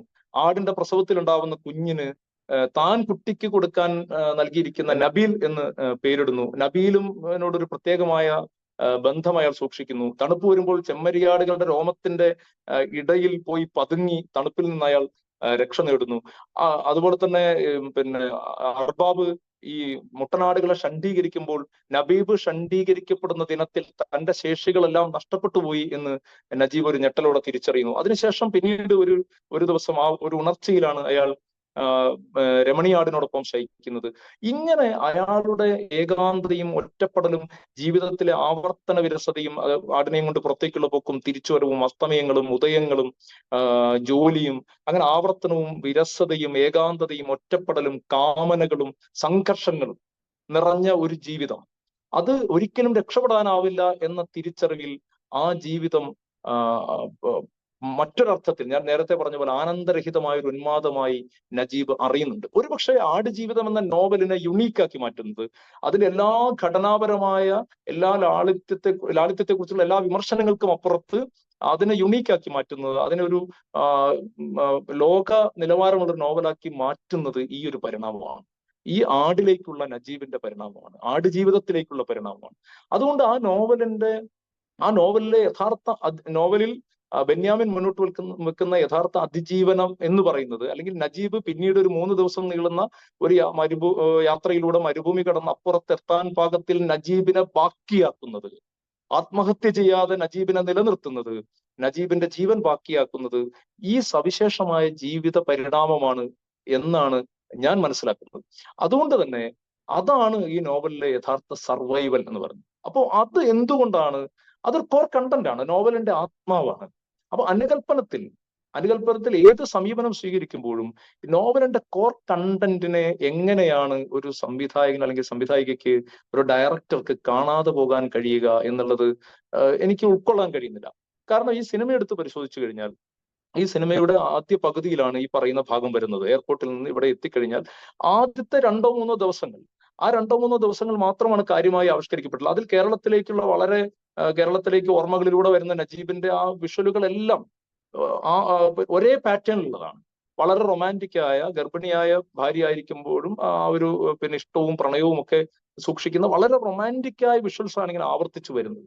പക്ഷെ ഈ ആടിന്റെ പ്രസവത്തിൽ നിന്ന് പിന്നെ സൈനുവിന്റെ പ്രസവത്തിലേക്കും അങ്ങനെയൊക്കെയുള്ള വളരെ വ്യത്യസ്തമായ അനുഭവ സാധ്യതകളിലേക്ക് ഈ ഭൂതകാലത്ത് കൊണ്ടുപോകാമായിരുന്നു. പക്ഷെ അതൊന്നുമില്ലാതെ ആവർത്തിച്ചു വരുന്ന ഒരു പ്രണയത്തിന്റെ ടോണിലുള്ള വളരെ ക്ലീഷയായ കേരളീയമായ ഒരു പ്രണയ പരിസരത്തേക്കാണ്, നജീബിന്റെ ജീവിത പരിസരത്തേക്ക് മാത്രമാണ് അതിനിടയിൽ ഓർമ്മകൾ പോകുന്നത്. അത് എല്ലാവരും എനിക്ക് തോന്നുന്നു ആ സിനിമയെ വളരെ ആവേശത്തോടെ കാണുന്നവർ പോലും ഒരു പിന്നെ അവർക്ക് പോലും പൊരുത്തപ്പെടാൻ പറ്റാതെ പോയ ഒരു ഭാഗമാണെന്ന് തോന്നുന്നു. ഞാൻ പറഞ്ഞു വരുന്നത് അതിന് വലിയ രീതിയിലുള്ള ഒരു പ്രോമിനൻസ് കിട്ടുന്നുണ്ട് ദൃശ്യതലത്തിൽ. എന്നാൽ അത്ര പോലും പ്രോമിനൻസ് നേരത്തെ പറഞ്ഞ ഈ നജീബിന്റെ ജീവിത പരിണാമത്തിന് കിട്ടുന്നില്ല. അതുകൊണ്ട് ആദ്യത്തെ 2-3 ദിവസങ്ങളിൽ നജീബ് അനുഭവിക്കുന്ന സംഘർഷം കഴിഞ്ഞാൽ പിന്നീട് സിനിമ അയാളുടെ ഒരു ബോഡി ട്രാൻസ്ഫോർമേഷൻ കാണുന്ന രീതിയിൽ 1-2 ചെറിയ സംഭവങ്ങൾ കഴിയുമ്പോഴേക്കും അയാളുടെ ഒരു ദീർഘകാലം അയാൾ ജീവിച്ചു തീർന്നു എന്ന് നമുക്ക് തോന്നാത്ത രീതിയിൽ ആ പരിണാമം സംഭവിക്കുകയാണ്. അതുകൊണ്ട് തന്നെയാണ് അയാൾ പിന്നീട് അവിടെ നിന്ന് തിരിച്ചു പോകുമ്പോൾ ഒട്ടകങ്ങളോടും ആടുകളോടും യാത്ര പറയുമ്പോൾ അത് വൈകാരികമായി പ്രേക്ഷകർക്ക് കണക്ട് ആവാതെ പോകുന്നത് അതുകൊണ്ടാണ്. അപ്പൊ ഇതിനിടയിൽ ഈ ഒരു ജീവിത പരിണാമത്തെ ആവിഷ്കരിക്കുവാനുള്ള ഒരു സാധ്യതയെ ബ്ലസ്സി എന്തുകൊണ്ട് നിരാകരിച്ചു എന്നുള്ളത് എത്ര ആലോചിച്ചിട്ടും എനിക്ക് മനസ്സിലാവുന്നില്ല. ഇവിടെയാണ് നമ്മുടെ ഈ ഒരു ചർച്ചയുടെ ഈ ഒരു പിന്നെ സംവാദത്തിന്റെ 2ാമത്തെ ഭാഗം. അപ്പൊ ഇത് ഞാൻ ഫേസ്ബുക്ക് പോസ്റ്റായിട്ട് എഴുതിയപ്പോൾ ഒരുപാട് ആളുകൾ പറഞ്ഞ ഒരു കാര്യം, ബ്ലസ്സിയുടെ സിനിമ ഉണ്ടാക്കുകയാണ് ചെയ്തത്. നിങ്ങൾ പറയുന്നത് ആടുജീവിതത്തിന്റെ കോർ കണ്ടന്റ് ഇതാണ് എങ്കിൽ ബ്ലസ്സി അതല്ല കാണുന്നത്. ബ്ലസ്സി ഒരു സർവൈവലിന്റെ ബ്ലസ്സിയുടേതായ ഒരു സിനിമ ഉണ്ടാക്കുകയാണ്. തീർച്ചയായിട്ടും ആ ഒരു വാദം നിലനിൽക്കുമായിരുന്നു. എങ്ങനെയാണെങ്കിൽ ഇതിനെ കാണാതെ അല്ലെങ്കിൽ ഇതിനെ പരിഗണിക്കാതെ ആ നോവലിൽ നിന്ന് മറ്റൊരു ആഖ്യാനം, ഒരു സർവൈവൽ നറേഷൻ, ഒരു അതിജീവൻ ആഖ്യാനം ബ്ലസ്സി ഉണ്ടാക്കിയെടുത്തെങ്കിൽ ഇത് നിലനിൽക്കുമായിരുന്നു ഈ വാദം. പക്ഷേ നിർഭാഗ്യവശാൽ ബ്ലസ്സി എന്താണ് ചെയ്യുന്നത്? ഇന്റർവെലിന് ശേഷമുള്ള നിങ്ങൾ ആ സിനിമയുടെ ഒരു ഘടന, അതിലെ സന്ദർഭങ്ങൾ പരിശോധിച്ചു നോക്കൂ. ബെന്യാമിൻ നോവലിൽ എഴുതിയ അതേ കാര്യങ്ങൾ പിന്തുടരുകയാണ്. ബെന്യാമിന്റെ ഒരുപക്ഷെ റൊട്ടുമക്ക എന്ന് പറയുന്ന അതുമായുള്ള ആ ഒരു വിവാദം വന്ന വിശദാംശങ്ങൾ ഉൾപ്പെടെ ആ വിശദാംശങ്ങൾ അതേപടി പിന്തുടരുകയാണ്. എങ്ങനെയാണ് പിന്തുടരുന്നത്? വീഴ്ചകൾ, അതുപോലെ തന്നെ വെള്ളത്തിന് വേണ്ടിയുള്ള ദാഹത്തെ ആവിഷ്കരിക്കുന്നത്, വെള്ളത്തിന് വേണ്ടിയുള്ള തിരച്ചിൽ, ദാഹജല മോഷണം, മരിപ്പച്ച കാണുന്നത്, ഹക്കീം അസ്വസ്ഥനാകുന്നത്, ഹക്കീമിന്റെ മരണം, മണൽക്കാറ്റ്, ഒടുവിൽ നീരുറവ കണ്ടെത്തുന്നത്, നീരുറവ കണ്ടെത്തുമ്പോൾ കാതിരി അത് ഒന്നിച്ചു കുടിക്കുന്നതിൽ നിന്ന് അയാളെ തടയുകയും ഇറ്റിറ്റ് തുള്ളികളായി അയാളുടെ വായിലേക്ക് വെള്ളം ഒഴിച്ചു കൊടുക്കുകയും ചെയ്യുന്നത്, കാതിരി അപ്രത്യക്ഷമാവുന്നത്, ഹൈവേയിൽ എത്തുന്നത്, ഒരു കാരുണ്യവാനായ മനുഷ്യനാൽ അയാൾ മലബാർ ഹോട്ടലിൽ എത്തുന്നത്. എവിടെയാണ് ബ്ലസ്സി ഉണ്ടാക്കിയ സന്ദർഭങ്ങൾ? ഒന്നുമില്ല. ബെന്യാമിൻ എഴുതി വെച്ചിരിക്കുന്ന ഈ മരുഭൂമിയിലൂടെയുള്ള 3-4-5 ദിവസമുള്ള 1.5 ദിവസം എന്നാണ് ഷുക്കൂർ അദ്ദേഹത്തിന്റെ അനുഭവത്തിൽ പറയുന്നത്. പക്ഷെ എത്രയാവട്ടെ, കുറച്ച് ദിവസങ്ങൾ മാത്രം എന്തായാലും എടുക്കുന്ന ഈ ഒരു യാത്രയെ ബെന്യാമിൻ എങ്ങനെ ആവിഷ്കരിച്ചോ അതിനെ നല്ല ടെക്നോളജിയുടെ പിൻബലത്തിൽ പറഞ്ഞു വെക്കുന്നു. മരുഭൂമിയുടെ ഒരു മനോഹരമായ വിഷ്വൽ ബേസിൽ പറഞ്ഞു വെക്കുന്നു. ഞാൻ നേരത്തെ പറഞ്ഞല്ലോ, വിഷ്വലി ഈ സിനിമ ഒരു മികച്ച അനുഭവം എന്നതുകൊണ്ട് ആ വിഷ്വൽ ബേസിൽ പറഞ്ഞു വെക്കുന്നു എന്നുള്ളതിനപ്പുറത്ത് സർവൈവലിനെ സംബന്ധിച്ച്, അതിജീവനത്തെ സംബന്ധിച്ച് ബെന്യാമിൻ പറഞ്ഞതിനപ്പുറമുള്ള ഒന്നും ബ്ലസ്സിക്ക് നൽകാൻ കഴിയുന്നില്ല. പക്ഷെ എന്നാൽ ബെന്യാമിൻ പറഞ്ഞതെങ്കിലും വിഷ്വലൈസ് ചെയ്യാൻ ബെന്യാമിൻ പറഞ്ഞതെങ്കിലും ലോക നിലവാരത്തിൽ വളരെ ഗംഭീരമായി വിഷ്വലൈസ് ചെയ്യാവുന്ന, നജീബിന്റെ ഭൂതകാലവുമായി കണക്ട് ചെയ്തുകൊണ്ടും സൈനുവുമായുള്ള ബന്ധവുമായി കണക്ട് ചെയ്തുകൊണ്ടും കണക്ട് ചെയ്യാതെയും ഒക്കെ അതിഗംഭീരമായി വിഷ്വലൈസ് ചെയ്യാവുന്ന ഒരു ജന്തുതയിലേക്കുള്ള പരിണാമവും ആ ജന്തുക്കളുമായി നബീലിനുണ്ടാകുന്ന ബന്ധവും ഒക്കെ അത് വെറും ഒരു രതിയുടെ തലത്തിൽ മാത്രം നിൽക്കുന്നതല്ല. അവർ പറയുമ്പോഴേക്കും ആളുകൾ പറയുന്ന അത് സെൻസർ ബോർഡ് പ്രശ്നം എന്നൊക്കെ പറയും. അങ്ങനെയല്ല. ആ 3 വർഷക്കാലം നീളുന്ന ജീവിതത്തിൽ ഒരു ജന്തുതയിലേക്കുള്ള പരിണാമവും ആ ജന്തുക്കളുമായി അയാൾ ഉണ്ടാക്കിയെടുക്കുന്ന ബന്ധവും അയാൾ ജീവിച്ചു തീർക്കുന്ന ആ ജീവിതവും അതിലേക്ക് അതിനെ മറ്റൊരു രീതിയിൽ വ്യാഖ്യാനിക്കാൻ ബെന്യാമിൻ പറഞ്ഞ രീതിയിലാണെങ്കിലും അല്ലെങ്കിൽ ബെന്യാമിൻ പറഞ്ഞതിനപ്പുറവും വ്യാഖ്യാനിക്കാനുള്ള സാധ്യതയെ മാറ്റിവെച്ചുകൊണ്ട് ആ നോവലിന്റെ തന്നെ ഒരു കോർ ഘടക എലമെന്റിനെ മാറ്റിവെച്ചുകൊണ്ടാണ് ബെന്യാമിൻ ബ്ലസ്സി ഈ മരുഭൂമിയിലൂടെയുള്ള ഓട്ടം നടത്തുന്നത് എന്നുള്ളത് എന്നെ നിരാശപ്പെടുത്തി എന്നുള്ളതാണ് ഞാൻ പറഞ്ഞതിന്റെ ഒരു ചുരുക്കം എന്ന് പറയുന്നത്. ആടുജീവിതം നോവലിലാണെങ്കിലും സിനിമയിലാണെങ്കിലും ഇപ്പൊ നേരത്തെ ഡോക്ടർ ഗോപി പറഞ്ഞു, ഇബ്രാഹിം ഖാദ്രിയുടെ ക്യാരക്ടർ, അതായത് അത്രയും രക്ഷപ്പെടാനുള്ള പഴുതുകളൊക്കെ തയ്യാറാക്കും. ഈ ക്യാരക്ടറിന്റെ അല്ലെങ്കിൽ ഈ ഒരു ക്യാരക്ടറൈസേഷനെ, അതിന്റെ ഒരു സ്പിരിച്വാലിറ്റി അല്ലെങ്കിൽ ഒരു ഉൾക്കാഴ്ച, what ever it may be, how അത് ഏത് രീതിയിലാണ് ഡോക്ടർ ഗോപി അതിനെ കാണുന്നത്, ആ ക്യാരക്ടറിനെ? തീർച്ചയായിട്ടും അതിന് ഒരു ആത്മീയ തലം ഉണ്ട്. കാരണം അയാൾ അവസാനം അപ്രത്യക്ഷനാവുന്നു, ഈ രണ്ട് മനുഷ്യർക്കിടയിലേക്ക് മരുഭൂമിയുടെ എല്ലാ നിഗൂഢ രഹസ്യങ്ങളും അറിയുന്ന അല്ലെങ്കിൽ വഴികളൊക്കെ ഒരുവിധം അറിയുന്ന ഒരു മനുഷ്യൻ എന്ന രീതിയിൽ ഇബ്രാഹിം ഖാദിരി കടന്നു വരുന്നു. ഒരു പ്രത്യേക ഘട്ടം വരെ അവരെ നയിച്ച ശേഷം ഹക്കീം നിർഭാഗ്യവശാൽ മരണപ്പെടുന്നു. പക്ഷെ നജീബിനെ നയിച്ച ശേഷം നജീബ് ഒരു പുറംലോകത്തേക്ക് എത്തുമെന്നുള്ള ഉറപ്പുള്ള ഒരു ഘട്ടത്തിൽ അയാൾ അപ്രത്യക്ഷനാവുന്നു. അവിടെ ഒരു സ്പിരിച്വൽ, ഒരു ആത്മീയ തലമുണ്ട്. തീർച്ചയായിട്ടും ജീവിത ദുരന്തങ്ങളിൽ, ഒരു വിശ്വാസിയെ സംബന്ധിച്ച് ജീവിത ദുരന്തങ്ങളിൽ കൈപിടിക്കുമെന്ന് കരുതുന്ന ഒരു അത്താണി, ഒരു ഈശ്വര സങ്കല്പം, ദൈവസങ്കല്പം, അല്ലെങ്കിൽ ആ ഒരു സങ്കല്പത്തിലേക്ക് നമുക്ക് അതിനെ കാണാം ഇബ്രാഹിം ഖാദിരിയുടെ കഥാപാത്രത്തെ. പക്ഷെ ബെന്യാമിൻ തന്നെ വളരെ സൂക്ഷ്മമായി തന്റെ നോവലിൽ ആ ഒരു സങ്കല്പത്തിനപ്പുറമുള്ള ഒരു റിയാലിറ്റിയിലേക്ക് ആ കഥാപാത്രത്തെ കൊണ്ടുപോയിട്ടുണ്ട്. കുറ്റവാളികളുടെ പട്ടികയിൽ അയാളുടെ ചിത്രം കാണുന്നുണ്ട്. അപ്പോൾ ആ കുറ്റവാളികളുടെ പട്ടികയിൽ അയാളുടെ ചിത്രം കാണുന്നത് ബ്ലസ്സിയും അതേപടി തന്നെ വിഷ്വലൈസ് ചെയ്തിട്ടുണ്ട്. അതോടെ അത്തരത്തിലുള്ള ഒരു സ്പിരിച്വലായ എലമെന്റ് തകർക്കപ്പെടുന്നുണ്ട് എന്ന് വിശ്വസിക്കുന്ന ആളാണ് ഞാൻ. അത് തീർച്ചയായിട്ടും വിശ്വാസത്തിന്റെ ഒരു ധാരയിൽ അങ്ങനെ കാണാം. പക്ഷെ അതിനപ്പുറത്ത് മനുഷ്യനെ കുറിച്ചുള്ള നമ്മുടെ ധാരണകളും ദൈവത്തെക്കുറിച്ചുള്ള നമ്മുടെ ധാരണകളും അല്ലെങ്കിൽ വിശ്വാസികളെ കുറിച്ചുള്ള നമ്മുടെ ധാരണകളും ഒക്കെ അതിനെക്കുറിച്ചൊക്കെയുള്ള സോക്കോൾഡ് ആയിട്ടുള്ള ചില കൺസെപ്റ്റുകൾ തകർക്കുന്ന ഒരു കഥാപാത്രമാണ് ഇബ്രാഹിം ഖാദിരി എന്ന് പറയുന്നത്. നിങ്ങൾ സഹായിക്കുന്നവരുടെ, രക്ഷിക്കുന്നവരുടെ, ഈശ്വരന്റെ മുഖം എന്ന് പറയുന്നത് എപ്പോഴും നന്മയുടെ മുഖമാകണം എന്ന് എന്ത് നിർബന്ധമാണുള്ളത്? അപ്പോ തിന്മയുടെയും കുറ്റവാളിയുടെയും ഒക്കെ രൂപത്തിലും ഈശ്വരൻ സമൂഹത്തിലുണ്ട് എന്ന് വേണമെങ്കിൽ നമുക്ക് പറയാവുന്ന, നമ്മുടെ ഈശ്വര സങ്കല്പത്തെയും വിശ്വാസ സങ്കല്പത്തെയും ഒക്കെ തിരിച്ചിടാവുന്ന, അതിനപ്പുറത്ത് യഥാർത്ഥത്തിൽ മനുഷ്യൻ തന്നെയാണ് ഈശ്വരൻ. നിങ്ങൾ കുറ്റവാളിയുടെ രൂപത്തിൽ ഉള്ള കുറ്റവാളിയായ മനുഷ്യനും ഈശ്വരനാകാൻ കഴിയുന്ന ഒരു സന്ദർഭമുണ്ട് എന്ന് പറയുന്ന രീതിയിൽ ഒരു സങ്കീർണമായ ഒരു വിവക്ഷ നൽകാവുന്ന രീതിയിൽ ആ ഇബ്രാഹിം ഖാദിരി എന്ന കഥാപാത്രത്തെ ബെന്യാമിൻ സൃഷ്ടിച്ചിട്ടുണ്ട്. തീർച്ചയായിട്ടും അത് ബ്ലസ്സി അവസാനത്തെ ആ ഒരു ലാപ്പിൽ ബ്ലസ്സി പെട്ടെന്ന് സിനിമ അവസാനിപ്പിക്കുന്നുവെങ്കിലും അത് വളരെ സൂക്ഷ്മമായിട്ട് ബ്ലസ്സി ചെയ്തിട്ടുണ്ട് എന്ന് തന്നെയാണ് വിശ്വസിക്കുന്നത്. സംഗീതം, ഇതിന്റെ സംഗീതം, അതിന്റെ സൗണ്ട് എഫക്ട്സ് അല്ലെങ്കിൽ അത് ഉപയോഗിച്ചിട്ടുള്ള രീതി, ശബ്ദ ക്രമീകരണങ്ങൾ ഉപയോഗിച്ചിട്ടുള്ള രീതിയെ കുറിച്ച് എന്തിനാണ് AR റഹ്മാന്റെ ആവശ്യം ഉണ്ടായിരുന്നോ, അല്ലെങ്കിൽ റസൂൽ പൂക്കുട്ടിയുടെ കോൺട്രിബ്യൂഷൻ ഒന്നും കാണുന്നില്ലല്ലോ, അത്തരം ആശയങ്ങൾ പലരും പങ്കുവച്ചിട്ടായിട്ട് കണ്ടിട്ടുണ്ടായിരുന്നു. ഡോക്ടർ ഗോപുവിന്റെ നിരീക്ഷണം എന്തായിരുന്നു? അല്ല, നമ്മള് അതില് ഇപ്പം AR റഹ്മാനെ പോലെ, റസൂൽ പൂക്കുട്ടിയെ പോലുള്ള വലിയ കലാകാരന്മാര്, ഓസ്കാർ പുരസ്കാരം നേടിയ വലിയ ആളുകളുടെ സാന്നിധ്യം ഈ സിനിമയെ വലുതാക്കുന്നുണ്ട് എന്ന് വിശ്വസിക്കുന്ന ആളാണ് ഞാൻ. കാരണം ഇവിടെ എനിക്ക് തോന്നുന്നു ലോക സിനിമയുടെ ഒരു പ്രതലത്തിലേക്ക് നമ്മൾ ഇതിനെ എടുത്തു വെക്കുമ്പോൾ ബ്ലസ്സിയേക്കാളും പൃഥ്വിരാജിനേക്കാളും ഒക്കെ വലിയ റീച്ചുള്ള രണ്ട് മഹാരഥന്മാരാണ് ഇവർ രണ്ടുപേരും. അപ്പോൾ ബ്ലസ്സി ചെയ്തിരിക്കുന്നത് ഒരു സമാന്തര സിനിമയല്ല. ബ്ലസ്സി സമാന്തര സിനിമയുടെ പക്ഷത്ത് നിൽക്കുന്ന ഒരു ചലച്ചിത്രകാരനല്ല. അതിനപ്പുറത്ത് പത്മരാജന്റെ ശിഷ്യനായി വരികയും ജനപ്രിയതയും കലയെയും സമന്വയിപ്പിക്കുന്ന, ഞാൻ കലയെയും കച്ചവടത്തെയും എന്ന് പറയില്ല, ജനപ്രിയതയും കലയും സമന്വയിപ്പിക്കുന്നത്. ജനപ്രിയതയും കലയും സമന്വയിപ്പിക്കുമ്പോൾ സ്വാഭാവികമായിട്ട് വിപണി അതിന്റെ ഭാഗമായിട്ട് വരും. അങ്ങനെ ജനപ്രിയതയും കലയും സമന്വയിപ്പിക്കുന്ന മധ്യവർത്തി ധാരയിലാണ് ബ്ലസ്സി കാഴ്ച മുതൽ ഇങ്ങോട്ടുള്ള എല്ലാ സിനിമകളിലും നിന്നിട്ടുള്ളത്. അങ്ങനെ മധ്യവർത്തി ധാരയിൽ നിൽക്കുമ്പോൾ ഈ മധ്യവർത്തി ധാരയുടെ ഒരു പ്രധാനപ്പെട്ട സവിശേഷത എന്ന് പറയുന്നത് വിപണി വളരെ മോശപ്പെട്ട നിലയിൽ അല്ലെങ്കിൽ അതിവൈകാരികമായിട്ടൊക്കെ ഉപയോഗിച്ച എലമെന്റുകളെ കുറച്ചുകൂടെ നിലവാരപ്പെട്ട രീതിയിൽ ഉപയോഗിക്കുകയും ജനപ്രിയമാക്കുകയും ചെയ്യുക എന്നുള്ളതാണ്. അപ്പോൾ അവിടെ സംഗീതം വളരെ പ്രധാനപ്പെട്ടതാണ്. അതുപോലെ തന്നെ വിഷ്വലുകളുടെ ക്വാളിറ്റി എന്ന് പറയുന്നത്, അല്ലെങ്കിൽ അതിന്റെ ഒരു സ്വഭാവം വളരെ പ്രധാനപ്പെട്ടതാണ്.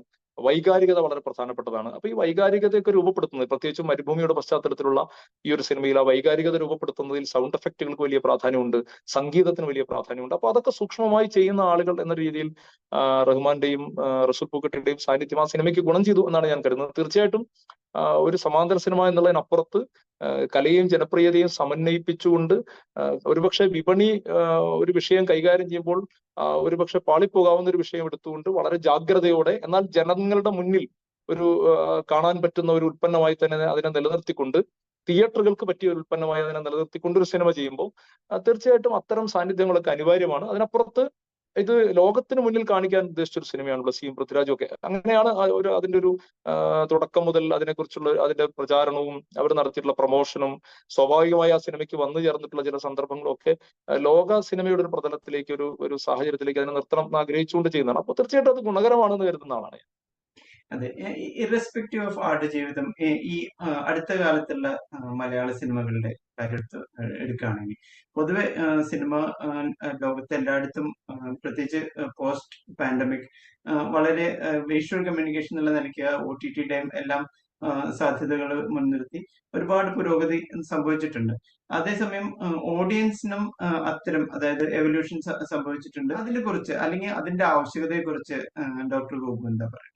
തീർച്ചയായിട്ടും മലയാള സിനിമ നമ്മളെപ്പോഴും പറയാറുള്ള പോലെ തന്നെ 2010 ശേഷം ഉണ്ടായ പ്രത്യേകിച്ചും ഡിജിറ്റൽ ഒരു പിന്നെ സാങ്കേതിക വിദ്യയുടെ കടന്നുവരവ്, അതേപോലെ മൊത്തത്തിൽ നമ്മുടെ ജീവിതത്തിൽ തന്നെ ഭാവുകത്വപരമായി പരിണാമം, ഇതെല്ലാം മലയാള സിനിമ ഉൾക്കൊണ്ടിട്ടുണ്ട്. മലയാള സിനിമ തന്നെ അത്തരം പരിണാമങ്ങളെ രാഷ്ട്രീയമായി ചർച്ച ചെയ്യുന്ന രീതിയിൽ വികസിപ്പിച്ചിട്ടുണ്ട് എന്നൊക്കെ കരുതുന്ന ആൾ തന്നെയാണ് ഞാൻ. രണ്ട് രീതിയിലാണ് ഈ ഒരു വികാസം ജനപ്രിയ സിനിമയിൽ. ഇത് സമാന്തര സിനിമയിലും വളരെ കൃത്യമായി സംഭവിക്കുന്നുണ്ട്. അത് മറ്റൊരു വിഷയമാണ്. നമ്മൾ ജനപ്രിയ സിനിമ എടുത്ത് പരിശോധിക്കുകയാണെങ്കിൽ ഇപ്പൊ നമ്മൾ നോക്കിയാൽ വിപണിക്ക് വേണ്ടി മാത്രം ഇപ്പൊ നമ്മൾ മലയാള സിനിമയുടെ ഒരു വികാസ ചരിത്രം പെട്ടെന്നൊരു ഒന്നോ രണ്ടോ വാചകത്തിൽ പറഞ്ഞു പോവുകയാണെങ്കിൽ ഇപ്പൊ 1928 വിഗതകുമാരൻ വരുന്നു. അത് കഴിഞ്ഞ് 40കളിൽ കുറച്ച് സിനിമകൾ, 50കളിൽ വിപണി സജീവമാകുന്നു, 60കളിൽ എത്തുമ്പോഴേക്കും സാഹിത്യം, പുരാണം, ഇതിഹാസം, ചരിത്രമൊക്കെ സിനിമയിലേക്ക് വരുന്ന ഒരു ധാര ഉണ്ടാവുന്നു. 70കളിൽ നവസിനിമ, സമാന്തര സിനിമ സ്വയംവരത്തോടെ പ്രബലമാകുന്നു. അതോടെ സിനിമ രണ്ട് ധാരയായി പിരിയുന്നു, സമാന്തര സിനിമയും കച്ചവട സിനിമയും. 80കളിൽ അതിന് നടുക്ക് മധ്യവർത്തി സിനിമ, കെ ജി ജോർജും ഭരതനും പത്മരാജനും ഒക്കെ മധ്യവർത്തി സിനിമ രൂപപ്പെടുത്തുന്നു. അങ്ങനെ മൂന്ന് ധാരകൾ ഉണ്ടാവുന്നു. കച്ചവട സിനിമ, തനി കച്ചവട സിനിമയും മധ്യവർത്തി സിനിമയും ജനപ്രിയ സിനിമയും. ഈ മൂന്ന് തനി കച്ചവട സിനിമയും മധ്യവർത്തി സിനിമയും സമാന്തര സിനിമയും, ഈ മൂന്ന് ധാരകളാണ് പിന്നീട് ക്ഷീണിച്ചും പരിപോഷിച്ചും ഒക്കെ ഇങ്ങനെ പരിപോഷിപ്പിക്കപ്പെട്ടും ഒക്കെ പല രീതിയിൽ പിന്നീട് നിൽക്കുന്നത്. 90കളിൽ ഇതെല്ലാം സജീവമായിരുന്നു. 2000 എത്തുമ്പോൾ എല്ലാത്തിനും തകർച്ച ഉണ്ടാവുന്നു. നമ്മൾ ഷക്കീല തരംഗം പോലും സംഭവിക്കുന്ന രീതിയിൽ, തിയേറ്ററുകൾ അടച്ചുപൂട്ടുന്ന രീതിയിൽ, അല്ലെങ്കിൽ തിയേറ്ററുകൾ ഓഡിറ്റോറിയങ്ങളാവുന്ന രീതിയിൽ, തിയേറ്ററുകൾ പിന്നെ ബ്രോസ്റ്റ് സെന്ററുകളാവുന്ന രീതിയിൽ വലിയ രീതിയിലുള്ള തകർച്ച സിനിമാ വ്യവസായം നേരിടുന്നു. അതിനുശേഷം 2010 ഒരു പുതിയ ഉണർവുണ്ടാവുന്നു. ഈ പുതിയ ഉണർവുണ്ടാവുമ്പോൾ യഥാർത്ഥത്തിൽ മലയാളത്തിൽ സംഭവിച്ചത് പതുക്കെ 2010 നിന്ന് 2024 എത്തുമ്പോൾ ഈ തനി കച്ചവട സിനിമകൾ എന്ന് വിളിക്കപ്പെടുന്ന സിനിമകളുടെ എണ്ണം നന്നായി കുറയുന്നത് നമുക്ക് കാണാൻ കഴിയും. ഹലോ പോലൊരു സിനിമയോ, അല്ലെങ്കിൽ ചട്ടമ്പി നാട് പോലൊരു സിനിമയോ, പോക്കിരി രാജ പോലൊരു സിനിമയൊന്നും ഇനി അത്ര പെട്ടെന്ന്, ഒരു പുലിമുരുകൻ പോലും മലയാളത്തിൽ അങ്ങനെ പെട്ടെന്ന് ചെയ്യാൻ ധൈര്യപ്പെടാത്ത രീതിയിൽ വിപണി മാറിയിട്ടുണ്ട്. ഒരുപക്ഷെ ദിലീപിന്റെ ചിത്രങ്ങൾ സമീപകാലത്ത് നേരിടുന്ന വലിയ തിരിച്ചടി, ദിലീപുമായുള്ള പൊളിറ്റിക്കൽ ആയിട്ടുള്ള ഒരു പ്രശ്നം മലയാളിക്ക് ഉണ്ട് എന്നുള്ള, ദിലീപ് കേസിൽപ്പെട്ടതുമായി ബന്ധപ്പെട്ട് അയാൾ കുറ്റവാളിയാണ് എന്നുള്ളത് കൊണ്ടുള്ള ഒരു ഡിറ്റാച്ച്മെന്റ് ഉണ്ട് എന്നുള്ളതിനപ്പുറത്ത് ഈ ഭാവുകത്വ പരിണാമത്തിലേക്ക് ദിലീപ് വരാത്തതിന്റെ ഒരു പ്രശ്നം കൂടിയുണ്ട്. ഞാൻ പറഞ്ഞു വരുന്ന അത്തരത്തിലുള്ള മാസ് സിനിമകളൊക്കെ പിന്നെ ആ രീതിയിൽ പരാജയപ്പെടുന്നുണ്ട്, അല്ലെങ്കിൽ അത്തരം സിനിമകൾ ഇനി മലയാളത്തിൽ സാധ്യമല്ലാത്ത രീതിയിൽ തന്നെ ആളുകളുടെ മനോഭാവം മാറിയിട്ടുണ്ട്. എന്നാൽ അതിനപ്പുറത്ത് രൂപപ്പെട്ടു വന്നൊരു സംഗതി എന്താണെന്ന് വെച്ചാൽ, ഈ നമ്മൾ മധ്യവർത്തി സിനിമ എന്ന് വിളിക്കപ്പെട്ട ആ ഒരു ധാര, അത് കുറച്ചുകൂടി ലിബറൽ ആയിക്കൊണ്ട്, ഇപ്പൊ ഭരതനോ പത്മരാജനോ കെ ജി ജോർജ് സിനിമ എടുത്ത രീതിയിലല്ല, പക്ഷെ കലയെയും ജനപ്രിയതയും സമന്വയിപ്പിക്കുന്ന രീതിയിൽ കുറച്ചുകൂടി വിപണിയോട് ചേർന്ന് നിൽക്കുകയും എന്നാൽ മധ്യവർത്തി സിനിമയുടെ ചില നിലകളിൽ തന്നെ നിൽക്കുകയും ചെയ്തുകൊണ്ട് ഒരു പുതിയ ജനപ്രിയ രൂപം ഉണ്ടായിട്ടുണ്ട്. ഒരുപക്ഷെ അതിനെയാണ് നമ്മൾ ന്യൂ ജനറേഷൻ സിനിമ എന്ന് വിളിക്കുന്നത്. അതിൽ നമുക്ക് ശുദ്ധ മധ്യവർത്തി സിനിമ എന്ന രീതിയിലുള്ള സിനിമകൾ കാണാം. അപ്പൊ കുമ്പളങ്ങി നൈറ്റ്സ് പോലുള്ള സിനിമകൾ, മഹേഷിന്റെ പ്രതികാരം പോലെ, അല്ലെങ്കിൽ തൊണ്ടിമുതലും ദൃക്സാക്ഷിയും പോലെ, നമുക്ക് അല്ലെങ്കിൽ ഉസ്താദ് ഹോട്ടൽ പോലെ, 22 ഫീമെയിൽ കോട്ടയം പോലെ ഒരു മധ്യവർത്തി സിനിമയുടെ വ്യാകരണത്തിൽ കൃത്യമായി നിൽക്കുന്ന സിനിമകൾ കാണാം. എന്നാൽ അതിൽ നിന്ന് അല്പം അങ്ങോട്ടും ഇങ്ങോട്ടും മാറിയിട്ട് ഇപ്പൊ മഞ്ഞുമൽ ബോയ്സ് ഒക്കെ പോലുള്ള സിനിമകൾ നമ്മൾ അങ്ങനെയാണ് കാണുന്നത്. എന്നാൽ കലയും ജനപ്രീതിയും കൃത്യമായി സമന്വയിപ്പിക്കുന്ന ഒരു പുതിയൊരു ജനപ്രിയ ധാര മലയാളത്തിൽ രൂപപ്പെട്ടു എന്നുള്ളതാണ്. അത് മധ്യവർത്തി സിനിമയുടെ ഒരു തുടർച്ചയും അതിൽ നിന്നുള്ള ഇടർച്ചയും ഒക്കെ അതിലുണ്ട്. പക്ഷെ അതൊരിക്കലും പൂർണ്ണമായും വിപണിയെ മാത്രം കേന്ദ്രീകരിക്കുന്ന ഒന്നല്ല. അതാണ് ഒരുപക്ഷെ ന്യൂ ജനറേഷൻ സിനിമ എന്ന് നമ്മൾ വിളിക്കുന്ന ഒരു ട്രാക്ക്. അതില് പ്രധാനമായിട്ടും നാം കാണേണ്ടത് ഡിജിറ്റൽ ഒരു കാലഘട്ടത്തിൽ സാങ്കേതിക വിദ്യ നല്ല രീതിയിൽ നമ്മൾ ഉപയോഗിക്കുന്നു എന്നുള്ളതാണ്. അതേപോലെ മൂലധനം നന്നായിട്ട് സിനിമയിൽ മുതൽ മുടക്കാൻ ആളുകൾ വരുന്നു. ഒരു പാൻ ഇന്ത്യൻ രീതിയിലേക്ക്, ലെവലിലേക്ക് മലയാള സിനിമയുടെ വിതരണവും മറ്റും കടന്നു പോകുന്നു. ഒരുപക്ഷെ പൃഥ്വിരാജിനെ പോലുള്ള നടൻ ഒക്കെയാണ് ആദ്യമായിട്ട് മലയാള സിനിമ ഒരു പാൻ ഇന്ത്യൻ പെർസ്പെക്റ്റീവിലേക്ക് പോകണം എന്നൊരുപക്ഷെ അദ്ദേഹത്തിന്റെ അഭിമുഖങ്ങളിലൊക്കെ തുടക്കകാലത്ത് തന്നെ പറഞ്ഞത്. അപ്പൊ ആ ഒരു സ്വപ്നമൊക്കെ യാഥാർത്ഥ്യമാകുന്ന രീതിയിലുള്ള പാൻ ഇന്ത്യൻ സ്വഭാവത്തിലേക്ക് മലയാള സിനിമയുടെ ഒരു വിതരണം മാറുന്നുണ്ട്. അപ്പൊ അതൊക്കെ വലിയ മാറ്റങ്ങളാണ്. അതിനൊക്കെ ഒപ്പം ചേർത്ത് പറയേണ്ട ഏറ്റവും പ്രധാനപ്പെട്ട ഒരു കാര്യം, നമ്മുടെ സമൂഹത്തിൽ ഉണ്ടായിട്ടുള്ള പരിണാമങ്ങളുണ്ട്, സങ്കല്പങ്ങൾ. ഇപ്പൊ ലിംഗസമത്വത്തെ സംബന്ധിക്കുന്ന ധാരണകളിൽ, അതുപോലെ ദളിത് രാഷ്ട്രീയവുമായി ബന്ധപ്പെട്ട നമ്മുടെ നിലപാടുകളിൽ, ഇപ്പൊ സത്യഭാമയെ പോലുള്ള ഒരു സ്ത്രീ വന്നിട്ട് അസംബന്ധം പറയുമ്പോൾ ഉടനെ സമൂഹം മുഴുവനായി അവർ ഒറ്റപ്പെടുത്തുന്നത് നമ്മൾ കണ്ടു. നമ്മൾ വളരെ ഒരുപക്ഷെ നെഗറ്റീവായ വാർത്തകൾ കൊണ്ട് വാർത്തകൾ പലപ്പോഴും ആഘോഷിക്കുന്ന സോഷ്യൽ മീഡിയയിൽ പോലും സത്യഭാമയ്ക്ക് എതിരായ നിലപാട് രൂപപ്പെടുന്നു. നമ്മൾ മാപ്പറകൾ എന്ന് പറഞ്ഞ് പരിഹസിക്കുന്ന ദൃശ്യമാധ്യമ പ്രവർത്തകർ സത്യഭാമയെ വിചാരണ ചെയ്യുന്നു. അപ്പൊ ആ ഒരു നൈതികത, അത്തരം നൈതികത, ദളിത് രാഷ്ട്രീയ ബോധം, ലിംഗസമത്വവുമായി ബന്ധപ്പെട്ട സങ്കല്പങ്ങൾ, വ്യക്തി സ്വാതന്ത്ര്യവുമായി ബന്ധപ്പെട്ട സങ്കല്പങ്ങൾ, ജനാധിപത്യവുമായി ബന്ധപ്പെട്ട സങ്കല്പങ്ങൾ, ഫാസിസ്റ്റ് വിരുദ്ധ പ്രവണതകളൊക്കെ കേരള സമൂഹത്തിൽ, പ്രത്യേകിച്ചും സംഘപരിവാർ ഒരു ഗവൺമെന്റ് ഇന്ത്യയിലുള്ള ഒരു സാഹചര്യത്തിൽ അതിനൊക്കെ ബദലായ ഒരു രാഷ്ട്രീയ പശ്ചാത്തലം കേരളത്തിൽ വളരെ ശക്തമായി രൂപപ്പെട്ടു വരികയാണ്. ഒരു ഇടതുപക്ഷ അടിത്തറ തന്നെ കൂടുതൽ വിപുലമായി വരുന്ന ഒരു കാലമാണ്. കോൺഗ്രസ് കൂടി ഉൾപ്പെടുന്നതാണ് ഇടതുപക്ഷം എന്നുള്ളൊരു സങ്കല്പം ഏറ്റവും പ്രബലമാകുന്ന സ്റ്റേറ്റുകളിൽ ഒന്ന് കേരളമാണ്. അപ്പൊ ഇത് ഞാൻ പറഞ്ഞു വരുന്നത് ഇത്തരത്തിലുള്ള രാഷ്ട്രീയമായ പരിണാമങ്ങളെ അല്ലെങ്കിൽ ഭാവുകത്വ പരിണാമത്തെ കൃത്യമായി ജനപ്രിയ സിനിമ അഡ്രസ് ചെയ്തു എന്നുള്ളതാണ്. അതുകൊണ്ടാണ് ജയ്ഹോ പോലുള്ളൊരു സിനിമ ഉണ്ടാവുന്നത്, ഗ്രേറ്റ് ഇന്ത്യൻ കിച്ചൺ പോലൊരു സിനിമ ഉണ്ടാവുന്നത്. അപ്പോ പിന്നെ അത്തരത്തിൽ നമ്മൾ പൊളിറ്റിക്കൽ കറക്റ്റ്നെസ് എന്ന് പറയുന്ന ഒരു പദം സിനിമയുമായി ബന്ധപ്പെട്ട് ഏറെ ചർച്ചയാവുന്നതൊക്കെ അതുകൊണ്ടാണ്. അപ്പൊ ആ ഭാവുകത്വ പരിണാമത്തെ അഡ്രസ് ചെയ്യാനും പ്രമേയത്തിലേക്ക് അതിനെ കൊണ്ടുവരുവാനും മലയാള സിനിമയ്ക്ക് കഴിഞ്ഞിട്ടുണ്ട്. ഒപ്പം പ്രേമലു പോലുള്ള സിനിമകൾ ഒക്കെ ഇവിടെ വലിയ വിജയം നേടുന്നുണ്ട്. പക്ഷെ അത് നേരത്തെ പറഞ്ഞ ഒരു തനി കൊമേഴ്സ്യൽ സിനിമകളുടെ ഹലോയോ പോക്കിരാജയോ ചട്ടമ്പി നാടോ നിലനിന്ന ഒരു രീതിയിലല്ല ആ സിനിമകൾ ഒരു മധ്യവർത്തിയിൽ നിന്ന് അല്പം തെറിച്ചു നിൽക്കുന്ന ജനപ്രിയ സിനിമകളായിട്ട് നിൽക്കുന്നത്. അപ്പൊ ഈ പരിണാമത്തെ വളരെ സാങ്കേതിക വിദ്യയുടെ ഒരു പരിണാമം മാത്രമല്ല, ഭാവുകത്വപരമായ ഒരു പരിണാമം കൂടിയാണ്. അതിന് വളരെ പോസിറ്റീവായി കാണുന്ന ഒരാളാണ് ഞാൻ. ഇത് സമാന്തര സിനിമയിൽ ഉണ്ടാവുന്നുണ്ട്. സമാന്തര സിനിമയിൽ അടൂരും അരവിന്ദനൊക്കെ വെട്ടിത്തെളിച്ച ഒരു ധാരയിൽ നിന്ന് മാറിയിട്ട് സജിൻ ബാബുവിനെ പോലുള്ളവർ, സനൽകുമാർ ശശിധരനെ പോലെ, പ്രതാപ് ജോസഫിനെ പോലെ, ഡോൺ പാലത്തറയെ പോലുള്ള ആളുകൾ, കൃഷ്ണാന്തനെ പോലുള്ളവർ, ധാരാളം ആവാസവ്യൂഹം പോലുള്ള സിനിമകളൊക്കെ സംഭവിക്കുന്നു. അപ്പോൾ നമ്മുടെ സമാന്തര സിനിമയിൽ ഈ മാറ്റം ഉണ്ടാവുന്നുണ്ട്. ഘടനാപരമായും അതിന്റെ ആഖ്യാനത്തിലും സൗന്ദര്യ ഘടനയിലും പ്രമേയത്തിലും ഒക്കെ. പക്ഷെ സമാന്തര സിനിമ മുമ്പ് തന്നെ നമ്മൾ ഈ പറഞ്ഞ രാഷ്ട്രീയ വിഷയങ്ങളൊക്കെ ഏറ്റെടുത്തിട്ടുണ്ട്. അപ്പൊ ഈ രണ്ട് നിലയിലും ഈ മാറ്റം വളരെ സ്വാഗതാർഹമാണ് എന്ന് കരുതുന്ന ആളാണ് ഞാൻ. അതുകൊണ്ടാണ് ഒരുപക്ഷെ മലയാളത്തിൽ നോക്കുക, നമ്മൾ പ്രൈമറി പോലൊരു സിനിമ വരുന്നു, മഞ്ഞുമൽ ബോയ്സ് പോലെ സിനിമ വരുന്നു, ഭ്രമയുഗം പോലെ സിനിമ വരുന്നു. നമ്മൾ എടുത്തു പറയേണ്ടത് ഈ ഒരു മാറ്റത്തിനൊപ്പം വളരെ കരുത്തോടെ നിൽക്കുന്ന ഒരാൾ മമ്മൂട്ടി എന്ന നടനാണ് എന്നുള്ളതാണ്. മമ്മൂട്ടി സമീപകാലത്ത് ഇത് പുഴുവിലെ വേഷമാണെങ്കിലും ഭ്രമയുഗത്തിലെ വേഷമാണെങ്കിലും ഒക്കെ നമ്മൾ വ്യത്യസ്തമായ നൻപകൽ നേരത്ത് മയക്കത്തിലെ വേഷം, അപ്പൊ ഇത് അത്തരം വേഷങ്ങളൊക്കെ നമ്മൾ പരിശോധിച്ചാൽ ഇപ്പം നൻപകൽ നേരത്ത് മയക്കൊക്കെ ഒരു തനി സമാന്തര സിനിമ തന്നെയാണ്. അപ്പൊ അത്തരം സിനിമ സമാന്തര സിനിമയെ പോലും ഒരുപക്ഷെ തിയേറ്ററിൽ ഉറപ്പിച്ചു നിർത്താൻ പാകത്തിൽ മമ്മൂട്ടിയെ പോലൊരു നടന്റെ കോൺട്രിബ്യൂഷൻ ഉണ്ടാവുന്നു. വ്യത്യസ്തമായ വേഷങ്ങളിലൂടെ അദ്ദേഹത്തെ പോലൊരാൾ അദ്ദേഹത്തിന്റെ അഭിനയ ജീവിതത്തിന്റെ ഇങ്ങേ അറ്റത്ത് നിൽക്കുന്നു. ഒരുപക്ഷെ മോഹൻലാലിന് പോലും ഒരു മലൈക്കോട്ടെ വാലിബൻ ലേക്ക് വരേണ്ടി വരുന്നു. അപ്പൊ ആ രീതിയിൽ സിനിമ വലിയ രീതിയിലുള്ളൊരു മാറ്റത്തിലൂടെ കടന്നു പോകുന്നു എന്നുള്ളത് വളരെ സ്വാഗതാർഹമായ കാര്യമാണ്. ഞാൻ വിശ്വസിക്കുന്നത് ഈ സമയത്ത് വന്നതുകൊണ്ടാണ് ആടുജീവിതം ഇത്രമേൽ സ്വീകരിക്കപ്പെടുന്നത് എന്നാണ്. ആടുജീവിതത്തെ നമ്മൾ അനുകൽപ്പനം എന്ന നിലയിൽ കണ്ടുകൊണ്ട് ആടുജീവിതത്തെ നാം വിലയിരുത്തേണ്ടതുണ്ട്. അത്തരം അക്കാദമികമായ ചർച്ചകൾ ഉയർന്നു വരുമ്പോൾ നമുക്ക് ഈ ഭക്തിയുടെ ഒരു തലത്തിലേക്ക് നമ്മുടെ ആസ്വാദനം കടന്നു പോകുന്നുണ്ട്. ഇപ്പോൾ അതൊരു വലിയ പ്രശ്നമാണ്. ഇപ്പൊ LJP ഫാൻസ് എന്ന് പറയുന്ന ഒരു സംഭവം, മലൈക്കോട്ടെ വാലിബനെ കുറിച്ചുള്ള വിമർശനങ്ങൾ ഉയർന്നു വന്നപ്പോൾ ആ വിമർശനങ്ങളെ സഹിഷ്ണുതയോടെ കേൾക്കാത്ത ഒരു പ്രശ്നം അത് നമ്മുടെ അക്കാദമിക സമൂഹത്തിന്റെ ഭാഗത്തുനിന്നുകൂടി ഉണ്ട്. മലൈക്കോട്ടെ വാലിബൻ മികച്ച സിനിമയാണ്, നേരത്തെ പറഞ്ഞ പോലെ തന്നെ. പക്ഷെ അത് തിയേറ്ററുമായി കണക്ട് ചെയ്യപ്പെടാത്തത് മോഹൻലാൽ ഫാൻസിന്റെ സാംസ്കാരിക നിലവാരമില്ലായ്മ കൊണ്ട് മാത്രമാണ് എന്ന് പറഞ്ഞ് നമ്മൾ രക്ഷപ്പെടുക. അതല്ല, ആ സിനിമയെ വളരെ ഗൗരവമായി കണ്ടുകൊണ്ട് വിമർശിക്കുമ്പോൾ ആ സിനിമ വൈകാരികമായി കണക്ട് ചെയ്ത് പോകുന്നതിന്റെ കാരണങ്ങൾ ആ സിനിമയിലുണ്ട്. അതുപോലെയാണ് ആടുജീവിതത്തെ കുറിച്ചൊരു വിമർശനം ഉയരുമ്പോൾ ആടുജീവിതം നമ്മൾ ഈ വളരെ ശുദ്ധി സങ്കല്പം എന്ന് പറയുന്ന ഒരു സാധനം ഉണ്ടല്ലോ, ഒരു സാധനം ഞങ്ങൾ അങ്ങോട്ട് വെച്ചിട്ടുണ്ട്, അത് വളരെ പരിശുദ്ധമായ ഒന്നാണ്, അതിൽ നിങ്ങൾ അങ്ങനെ തുടണ്ട എന്ന് പറയുന്ന രീതിയിലുള്ള ഒരു സൈബർ ലോകത്തൊക്കെ നിലനിൽക്കുന്ന ഒരു പ്രവണതയുണ്ട്. അത് പ്രത്യേകിച്ചും നമ്മൾ പലപ്പോഴും വിചാരിക്കുക അത് വളരെ മോശപ്പെട്ട രീതിയിൽ ഈ കാര്യങ്ങളൊക്കെ കൈകാര്യം ചെയ്യുന്ന ആളുകൾ ഉണ്ടത് മാത്രമാണെന്നാണ്. അങ്ങനെയല്ല എനിക്ക് തോന്നിയിട്ടുള്ളത്. നമ്മൾ ഇത്തരം വിമർശനങ്ങളൊക്കെ ഉന്നയിക്കുമ്പോൾ അല്ലെങ്കിൽ ഒരു സിനിമയെ അതിന്റെ എല്ലാ അർത്ഥത്തിലും റെസ്പെക്ട് ചെയ്തുകൊണ്ട് അതിന്റെ എല്ലാ അർത്ഥത്തിലും അതിന്റെ മേന്മയെ കുറിച്ച് പറഞ്ഞ ശേഷം ഒരു വിയോജിപ്പ് പറയുമ്പോൾ പോലും അതിനെ സംവാദാത്മകമായ ഒരു തലത്തിൽ അത് നിൽക്കുന്നില്ല എന്നൊരു പ്രശ്നമുണ്ട്. പക്ഷെ എന്നാൽ അനാവശ്യമായ നിരവധി ചർച്ചകൾക്ക്, നിരവധിയായ കാര്യങ്ങൾക്ക് വലിയ പ്രചാരം ലഭിക്കുകയും ചെയ്യുന്നു. അപ്പൊ ആ പ്രചാരത്തിന്റെ കൂടെ നമ്മളും കണ്ണിയേർക്കപ്പെടുകയാണ്. അത് വലിയൊരു ദുരന്തമായിട്ട് എനിക്ക് തോന്നിയിട്ടുണ്ട്. ഇപ്പം ആടുജീവിതത്തെ കുറിച്ച് നേരത്തെ നമ്മളൊക്കെ എതിർക്കുന്ന ദുഷ്പ്രചാരണങ്ങൾ, അല്ലെങ്കിൽ നജീബ് ബെന്യാമിന്റെ എഴുത്തിന്റെ പേരിൽ നജീബ് മറുപടി പറയേണ്ടതിനെ കുറിച്ച്, അല്ലെങ്കിൽ അനുകൽപ്പനത്തിന്റെ നമ്മൾ പറയുന്നത് തിയറട്ടിക്കലായ ഒരു സംഗതിക്ക് അപ്പുറത്ത് ബ്ലസ്സിയെ അവഹേളിക്കുന്ന രീതിയിലുള്ള കാര്യങ്ങൾ, ഇതിനൊക്കെ വലിയ പ്രചാരം കിട്ടുന്നു, ഇതൊക്കെ വലിയ രീതിയിൽ ആഘോഷിക്കപ്പെടുന്നു. ഇതിന്റെ കൂടെ നമ്മളെപ്പോലുള്ള ആളുകൾ ഉന്നയിക്കുന്ന വളരെ അക്കാദമികമായ ഗൗരവമായ വിമർശനം, ആ സിനിമയെ അങ്ങേയറ്റം ഇഷ്ടപ്പെട്ടുകൊണ്ട് ഉന്നയിക്കുന്ന വിമർശനങ്ങൾ പോലും ഇതിനോട് കണ്ണുയർത്തപ്പെട്ടുകൊണ്ട് നിലവാരമില്ലാത്ത ഒരു പ്രതലത്തിലേക്ക് പോകുന്നു എന്നുള്ളത് വളരെ സങ്കടകരമായ കാര്യമാണ്. അപ്പോൾ ഞാൻ പറഞ്ഞു വന്നതിന്റെ ചുരുക്കം ഇതാണ്: ഗൗരവപൂർണമായ സംവാദങ്ങളുടെ ഒരു സ്പേസ് നമുക്ക് വീണ്ടെടുക്കേണ്ടതുണ്ട്. സിനിമയുടെ കാര്യത്തിൽ, എല്ലാ കാര്യത്തിലും അത് സോഷ്യൽ മീഡിയയുടെ ഒരു ഗുണവും ദോഷവുമാണ്.